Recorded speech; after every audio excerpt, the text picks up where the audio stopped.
Welcome back, everybody, Automotive Inc. Today we're changing the oil on a 2025 Silverado HD with the 6.6 Duramax, the Gen 2 L5P. I'm going to walk you through how I do it, what I like to use, and everything that you're going to need. I'll link it down below. We're going to talk about some good things to do and some things you can watch out for. Now, before we get started, please smash the subscribe button. Helps a small channel out. Thumbs up and notification bell so you know I'm posting new content. Now, brand new Duramax. The owner's manual says run at the 7,500 miles. Okay, I've never done that on any of my diesels. I'm not starting that anytime today.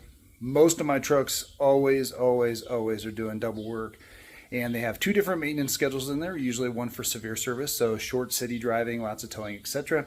And I just stick with that as my max. Now, all of my diesels I do at 5,000. Now, this truck was brand new, and so there is a debate. When should you change your oil? Chevy says 7,500 miles, or whenever the engine oil life meter says 0%. I believe, honestly, you could do that if you wanted to. You could run it out 7,500 miles if that's your jam. Chevy does give you a free service on all their new vehicles. You get one free oil change and one inspection. And I don't know, because I've never actually taken them up on that, is if they're going to give you crap if you want to get your oil changed at, say, 1,500 or 1,000 or 3,000. I don't know. So, me personally, this truck went right into service. Had to do work right away, so mileage got up to about 1,700 miles. I would traditionally say on a new engine, on a gas engine, 3,000 miles or 3,500 miles. On the new engine, you'd probably change it. 3,500 would be your normal oil change interval, not the 5, not the 7. And so, one of the pitfalls is there's probably no real relevance out there as to people that can say, well, I changed it at 3,000 and that behooved me, or I changed all my new cars at 500 and that's always worked. It's probably worked and there's nothing wrong with that. Changing oil is easy insurance. Now, GM typically runs their standard oil in the trucks, and I'm going to show you what I'm typically going to use. All right, so the PF63 filter is your Duramax filter. Interesting enough, it is the same for the gasser, so no big surprise there. And let's see down here if we can see it, your dipstick is right there, and then your engine oil fill is right over there. So you're going to need 1540. I do appreciate how simple it is in here. Trying to do the cartridge one on a Power Stroke, wow, the whole engine compartment is just packed with stuff. Now, I will link this on the Zahn. It's an inexpensive filter. It's less than 10 bucks. You can also get this at your local auto parts store. So however you want to locate that bad boy, you can. Now, in all of my Ford diesels, I just ran the Ford oil, period. Now, this is going to come down to a personal preference. I prefer Rotella. Now they've had the T6 out for quite a while. This is a full synthetic. I don't know if GM uses a partial blend. I know Ford uses like a partial blend, synthetic and conventional. Here's our 1540. Now before you go to the store, you need to check your owner's manual. But the right there, your API services, the CK4, CJ4, and everything. Those are the ones that you need to pay attention to. And make sure you get the ones that meet your certification. Now, if you're going to do your own oil changes, you need to keep the receipts and write down the miles. If it helps, take a picture. Take a video of you doing the oil change, just in case there's any type of warranty concerns come up. Now, the Gen 2 L5P, along with most other diesels, 2.5 gallons of oil. So this gallon was on sale the other day, or this big jug, $54. You can save a lot of money by doing this yourself. Benefits of going to full synthetic are way out there. They handle heat better. They don't break down as quick. You're going to pay a little bit more. And, if you're going to go with the T4, it's fine. There's nothing wrong with any of those actual types of oil. It's just, for me, I want the full synthetic, and the T6 really has everything it is. Now, there's plenty of videos out there with scientists or oil gurus that break it down, and this is a highly recommended oil. You can run really whatever you want. Mobile Delvac, they're all out there. My choice for my Cummins and my Duramaxes has always been the Rotella, and so that's what we're going to need. So again, 10 quarts, which is 2.5 gallons. That's what you're going to need. You're also going to need a big ass oil bin. Now I'm going to show you the one that I've had for a long time and I like it. So we got this one. This is a 16 quart. So keep in mind, make sure you check and see if you've recycled the oil already and this is empty. Because if you have even like 5 quarts in there, it's going to be close to boiling out that hole and we don't want to. But this one you can easily pick up and take it to your recycler. And I'm always going to say this, recycle your oil properly.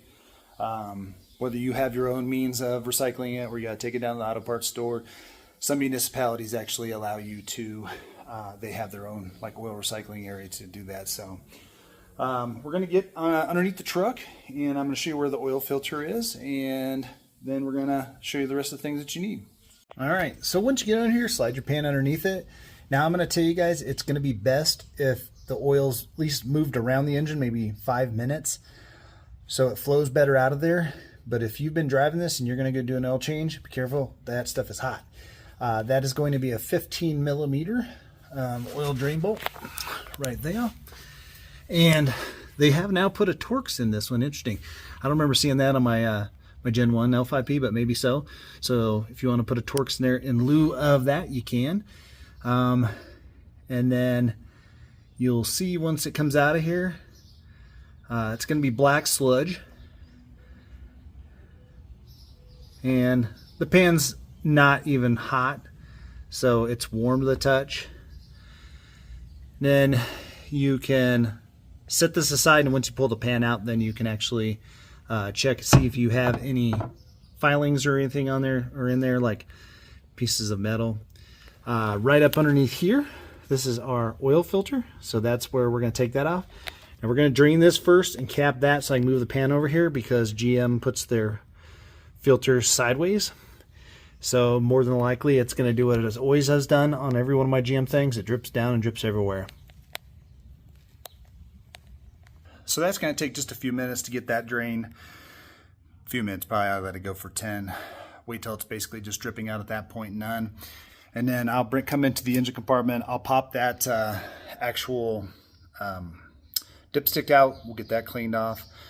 And then it's just kind of a waiting game. So then we'll get the filter out. Now, because the oil filter is actually mounted basically horizontal, you're not going to be able to pre-fill it with oil, and the jury's out on is if does that really matter, because a lot of them are inverted anyway.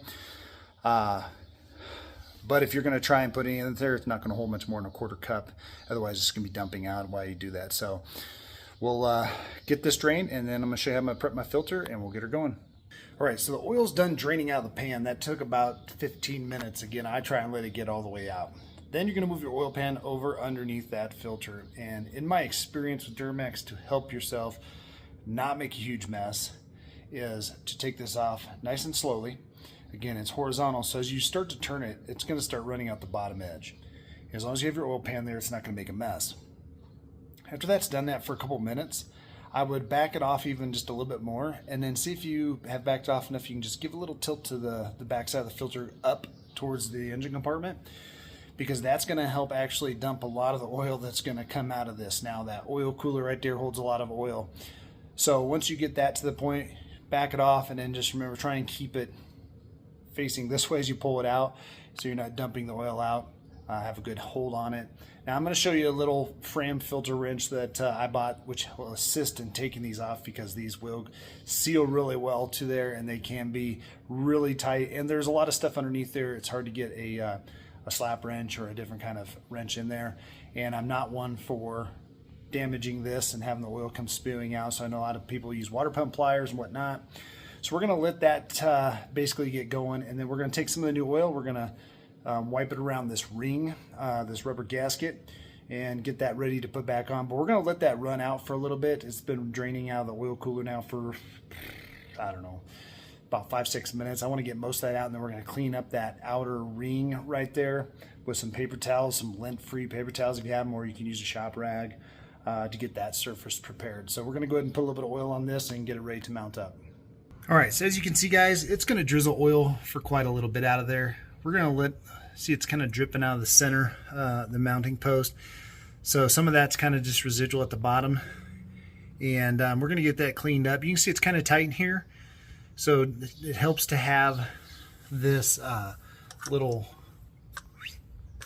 frame filter to take that off. But yeah, it didn't really make a huge mess. Of course, when I brought the oil filter down, I tipped it over. I went ahead and made a little bit of a mess because it wouldn't be an oil change without me doing that, but at least I didn't wear it.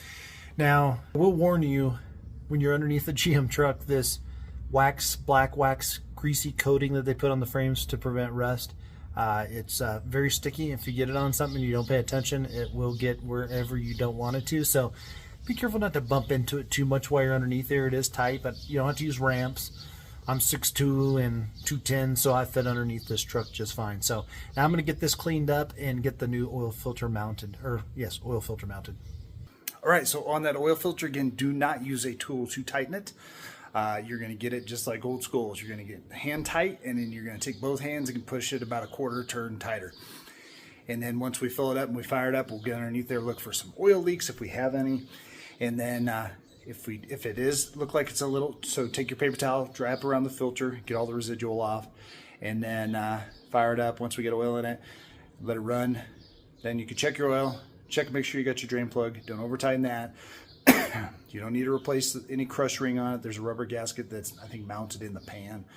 And I think you saw it when I took it out. It's a blue gasket. And then on the oil filter, if for some reason it looks like there's fresh oil coming out of there or something pushing out of there, you can grab it with your hands again and try and twist it a little bit more to get it that tightness. But you'll get to a point with both hands. And so I wear these shop gloves a lot of times, but I have these really grippy blue rubber gloves that just get it just right. So I had those from when I was hauling fuel. So now we're about ready to we cleaned up the dipstick. Now we're going to get the funnel out. This is probably, we're going to need two hands because that 2.5 gallon jug is heavy and it's big and it's awkward. So we are going to get a little bit of assistance in here and get a funnel and get the oil in it. All right, so that oil change cost me right around $65 total with tax. And that's going with full synthetic, which I think will help improve fuel economy, engine heat, not that it gets that hot either anyway. So now we got everything dumped in there. Again, I had to borrow the wife's hands to hold the funnel in there because just where they put it. Check it. It's right on par. Once we fire it up, it fills up the oil filter, the oil cooler, everything kind of gets saturated. You can recheck it again, get underneath the vehicle and check it. And then the last thing you need to do is reset your oil life monitor.